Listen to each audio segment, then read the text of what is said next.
Saudara, Anda menyaksikan Kompas Bisnis bersama saya Putri Oktaviani. Kalau Opung Luhut komentar sudah pasti padat singkat nagih janji. Ini tentang Indonesia melawan kemauan Apple. Sampai 8 November 2024, saudara, pemerintah masih melarang iPhone 16 dijual di dalam negeri. Selama Apple gagal memenuhi aturan main yang dibikin oleh pemerintah. Kalau membedah perjalanan iPhone seri 15, saudara, penjualan ponsel ini di Indonesia hanya berselang 1 bulan setelah peluncuran secara pasar global. Nah, sedangkan sejak meluncur September lalu, penjualan iPhone 16 sampai dengan awal November ini masih tidak pasti. Lalu apa sih kata Opung ketika iPhone 16 dilarang dijual di Indonesia? Nah, Ketua Dewan Ekonomi Nasional Luhut Binsar Panjaitan menegaskan pada Apple, ini bukan tentang teknologi tinggi yang dijual, tetapi tentang komitmen lapangan kerja. Mana nih lapangan kerjanya? Ya kan? Luhut juga bilang tidak pilih kasih dan selalu terbuka pada investasi sektor apapun, asal membawa lapangan pekerjaan luas bagi masyarakat Indonesia. Semua itu sangat terbuka kepada apa saja. Apalagi kalau itu diproduksi ke dalam negeri, karena kita ingin menciptakan lapangan kerja. Jadi kita tidak bicara high-tech saja, tapi kita juga bicara mengenai labor intensif. Itu dia tadi pernyataan Ketua DEN Luhut Panjaitan. Apple mau dapat cuan di Indonesia, nah buka dulu dong lapangan kerja di sini, bikin pabrik yang serius. Tetapi meski masih dilarang, sampai Oktober 2024 mengacu keterangan Kementerian Perindustrian, saudara, sudah ada sekitar 9.000 unit iPhone 16 yang masuk ke Indonesia melalui jalur bawaan penumpang. Semuanya ini sah atau legal karena telah membayar pajak. Tetapi yang perlu masyarakat tahu adalah ponsel tersebut bisa berubah menjadi ilegal atau gelap kalau diperjualbelikan di Indonesia. Jadi hukumnya tidak boleh. Sampai Minggu kedua November 2024, Kemenperin belum mengeluarkan sertifikat TKDN bagi iPhone 16. Berapa sih TKDN yang harus dipenuhi? Nah, mengacu standar teknis Kemenperin, kewajiban besaran TKDN adalah 35%. Kemudian pendaftaran IMEI atau International Mobile Equipment Identity barang bawaan dan atau barang yang dikirim melalui penyelenggara pos dilakukan melalui Direktorat Jenderal Bea dan Cukai. Tetapi semua alat komunikasi dan atau perangkat telekomunikasi yang berasal dari produsen dan importer terdaftar wajib memiliki sertifikat standar teknis dan wewenang pendaftaran IMEI di Kemenperin. Lalu jadi kapan iPhone bisa dijual di sini? Nah, Menteri Koordinator Bidang Ekonomi Airlangga Hartarto bilang iPhone 16 tetap bisa dijual di Indonesia. Asalkan sudah memenuhi syarat tingkat komponen dalam negeri atau TKDN. Pemenuhan syarat TKDN sekaligus menagih komitmen Apple. Kalau jualan iPhone harus investasi dulu. Ya, kita lihat saja siapa yang menang kan. Dan kemudian Bapak Presiden akan berangkat ke sana. Nah, tentu kita akan melihat dari pembicaraan Bapak Presiden di kunjungan ke Amerika Serikat.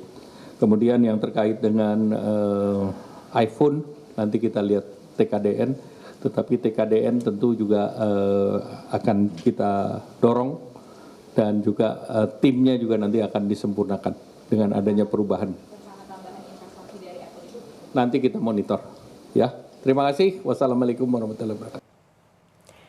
Lalu seperti apa wajah industri ponsel dalam negeri? Kami pakai data dari Kementerian Perindustrian, saudara. Selama tahun 2023, produksi ponsel dalam negeri mencapai 50 juta unit. Sedangkan angka impornya adalah 2,79 unit. Dari total yang diimpor ini, 80%-nya Ini produk Apple, yaitu iPhone. Nah, iPhone benar-benar mendominasi ponsel impor di dalam negeri. Dari data seperti inilah, makanya Ketua DEN Luhut Panjaitan sampai Menko Ekonomi Erlangga Hartarto juga balik nanya ke Apple, jangan jualan aja di sini, invest, buka lapangan kerja seluas-luasnya. Mana lapangan kerjanya? Nah, ketegasan pada Apple agar tidak semena-mena di pasar Indonesia patut diapresiasi. Rasanya memang tidak adil ya, ketika status sosial kelas menengah atas itu ditentukan oleh iPhone. Kelas bawah yang menjadi bagian piramida terbesar struktur masyarakat justru kesulitan mencari lapangan kerja. Bagaimana dengan Vietnam? Kita ke data selanjutnya. Nah, ini yang terbaru saudara, setelah iPhone dilarang masuk, Apple akan bangun pabrik, aksesori, dan komponen pendukung di Jawa Barat. Nilai investasinya adalah 158 miliar rupiah. Sebenarnya ketika CEO Apple, Tim Cook, mengunjungi Indonesia sekitar April lalu, Apple berkomitmen untuk membangun 4 akademi, yaitu di Bali, Batam, Surabaya, dan Tangerang Selatan dengan nilai investasi 1,6 triliun. Apakah Apple bisa mendapat tax holiday sepanjang yang didapat di Vietnam?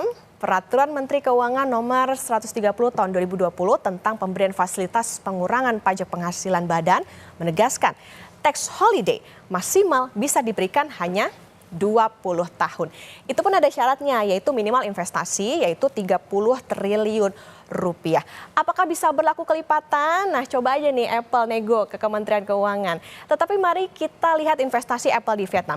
Nilainya lebih dari 256 triliun rupiah sejak tahun 2019. Di sana Apple membuka 200.000 lapangan pekerjaan baru dan menyerap pekerja lokal. Tax holiday yang diberikan adalah nih 50 tahun.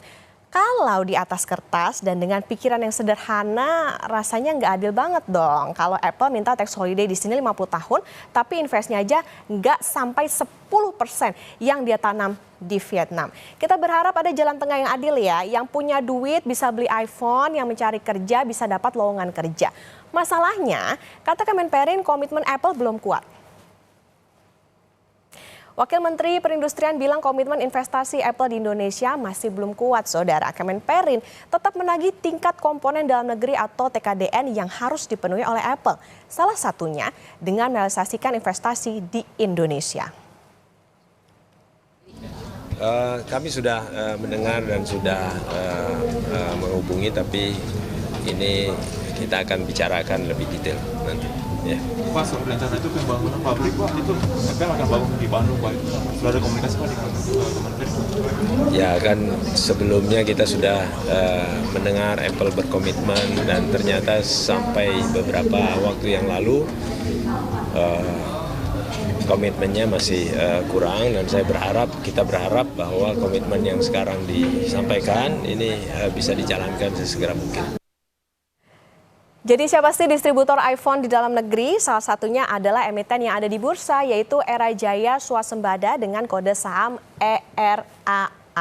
Nah, pada tahun 2016 saudara, saat itu peluncuran iPhone 7 ditunda.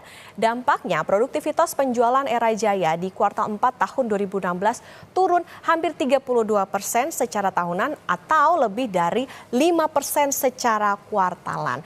Market mencermati hal ini terhadap Era Jaya yang merupakan pemilik jaringan iBox. Dalam 5 hari terakhir saudara, saham Era Jaya cukup fluktuatif dengan kecenderungan tertekan.